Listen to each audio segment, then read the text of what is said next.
Salam dəyərli izləyicilər, may ayıdır. Hal-hazırda qızılgülün, həmçinin də yeyinti üçün olan mürəbbəli gülablıq qızılgülün də mövsümüdür. Bugün sizinlə qızılgül ləçəklərindən sevilən, çox ləzzətli, ətirli, həm də faydalı mürəbbələrdən qızılgül mürəbbəsinin asan, ən düzgün, dəqiq reseptlə bişirilmə qaydasını bölüşürük. Təmizlənməmiş çəkisi 300 qram qızılgül götürmüşük. Onları təmizləyib iri bir ləyənə yığırıq. Gülləri büzürük. Kasaçıqlarını, kasa yarpaqlarını çıxarıb atdıqdan sonra qayçı ilə ləçəklərin dibindəki ağ hissəni də kəsib götürürük. Onu da atırıq. Soruşsanız ki, buna nə ehtiyac var? Çünki həmin hissə mürəbbəyə acılıq verir. O hissə çıxarılıb atılmalıdır. Bizdə qızıl güllər xırdadır. Ona görə də kəsdikdən sonra ləçəkləri bir neçə hissəyə bölmürük. Əgər ləçəklər iri olsa, o zaman onları elə əlinizlə 2-3 hissəyə bölüb daha sonra ləyənə əlavə eləyin. Belə güllər bütöv olanda onların ağ hissəni kəsmək asandır, amma parçalanmış olsa o zaman dəstələyib bu şəkildə kəsə bilərsiniz.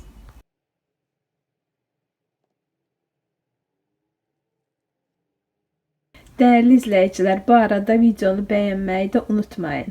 Elə bu dəqiqə bir saniyənizi ayırıb bu videonun aşağı hissəsinə düşün. Orada gördüyünüz barmaq yuxarı, yəni like düyməsinə toxunub bu videonu bəyənin.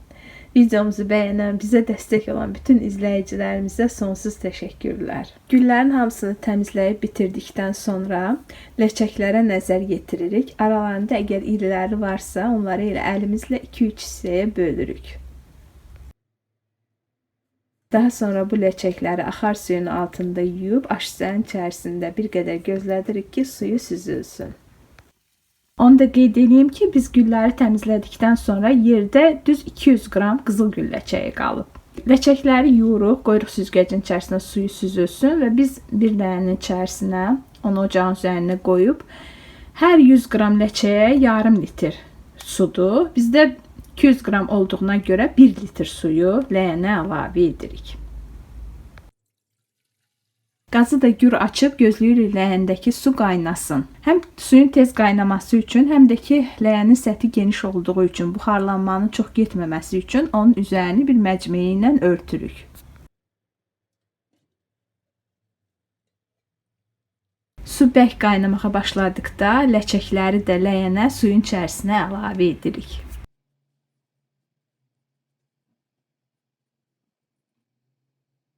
Əvvəlcə yaxşı qarışdırıb ləçəklərin hamısını qaynar suya salırıq. Ləçəklər rəngini suya verir, özləri də şahlığını itirir, ölürlər.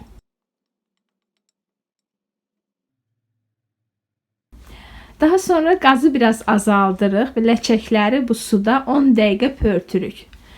Ləyənin də üzərini örtürük ki, buxarlanma çox getməsin. Çünki bu su mürəbbənin normasıdır.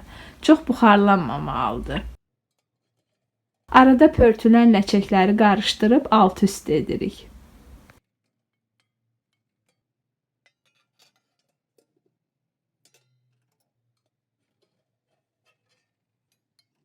Artıq hazırdır. Pörtülmüş ləçəkləri sudan yığırıq.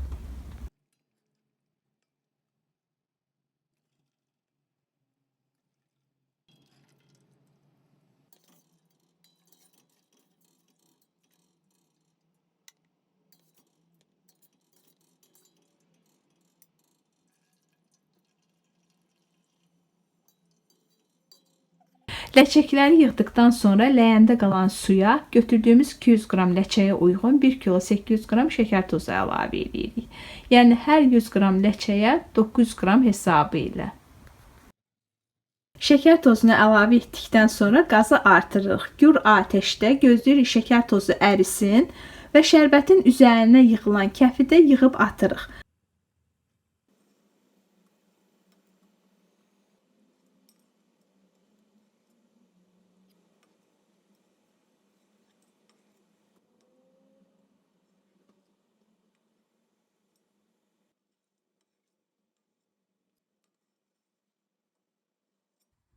Şərbət bərk qaynamağa başladıqda yığdığımız ləçəkləri yenidən ləyənə əlavə edirik. Və qazın elə gür atəşində mürəbbəni hazır olana qədər təxminən 20 dəqiqə qaynadıb bişiririk. Bizdə ocağın orta gözüdür. Onu sonuna qədər açmışıq. Yəni bu gür atəşdə bişməlidir. Mürəbbəmiz artıq hazırdır. Mürəbbənin şirəsi sizə duru gələ bilər. Çünki hələ qaynardı. Soyuduqca qatlaşacaq. Olur ki, izləyicilər buna aldanırlar. Çox qaynadılar mürəbbəni və daha çox qatlaşdırırlar mürəbbənin şirəsini. Daha sonra soyuduqdan sonra bərkiyir, xarlayır. Ona görə də buna diqqət edin. Çox qaynatmayın. Hazır olub olmadığını belə yoxlaya bilərsiniz. Elə qaynar qaşığı salırsınız. Mürəbbənin mətninə çıxarırsınız və barmağınızla qaşığın üzərində bir xətt çəkirsiniz.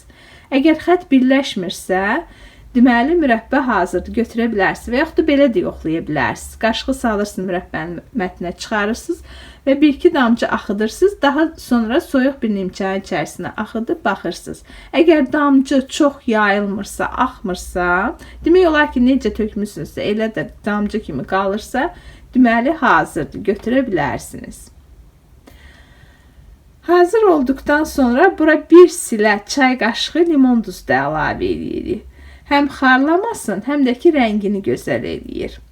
Yəni, hər 100 qram ləçəyə 2 qram hesabı ilə. Bizdə 200 qram ləçəkdir, 4 qram limon duzu əlavə edirik bura. Limon duzunu əlavə edəndən sonra 1 dəqiqədə qaynadı, belə gür atəşdə. Daha sonra ocağı söndürürük. Gür atəşdə 1 dəqiqədə qaynatdıqdan sonra ocağı söndürdük. Artıq mürəbbə tam hazırdır, amma hələ qaynardı.